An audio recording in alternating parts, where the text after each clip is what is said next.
काही दिवसांवर आलेल्या दिवाळीचा उत्साह बाजारात दिसू लागलाय। रविवारचा मुहूर्त साधत ठाणेकरांनी खरेदीचा उत्सव साजरा केला, तर दुसरीकडे घरबसल्या मोबाईलवरून ऑनलाईन खरेदीचाही धडाका सुरू आहे। प्रत्येक company bumper offers, mega sale, 99% सूट अशा जाहिराती देत असून ग्राहकांचा त्याला प्रतिसादही मिळतोय। मात्र सोबतच फसवणुकीचं जाळं वेगानं वाढतंय। सायबर पोलिसांच्या माहितीनुसार गेल्या काही आठवड्यातच ठाणे मुंबई परिसरात बनावट websites, email link, QR code payment फसवणूक आणि नकली डिलिव्हरी एजंट्स अशा अनेक तक्रारी नोंदवल्या आहेत। मात्र 1000 ते 500 रुपयांच्या फसवणुकीसाठी कोणीही पोलीस ठाणे गाठत नाही। सायबर विभागाचे वरिष्ठ निरीक्षक प्रकाश वारके यांनी म्हटलं की काही बनावट वेबसाईट्स मोठ्या ई-कॉमर्स कंपन्यांच्या नावानं तयार केल्या जात आहेत। एखादी वस्तू आपण गुगलवर सर्च करत असताना हॅकर्स ते हेरतात। त्यानंतर समाज माध्यमांवर सेकंदात त्यांच्या जाहिराती सुरू होतात। याला अनेक जण बोलतात।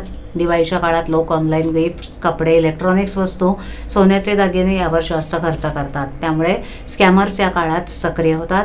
खरी ऑफर आहे की नाही हे तपासण्यासाठी वेबसाईटचा पत्ता नीट पहा।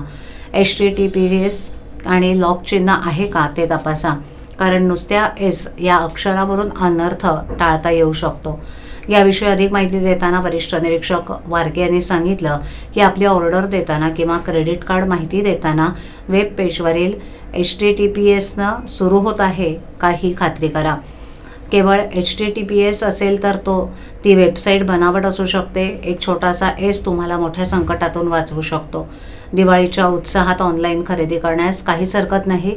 या सुविधेमुळे ग्राहकांचा वेळ आणि पैसा वाचतोय, तर दुसरीकडे अनेक स्टार्टअप कंपन्यांना आधार मिळतोय। पण या सर्वांमध्ये आपण बळीचा बकरा ठरणार नाही ना, याची खात्री करणंही आवश्यक आहे।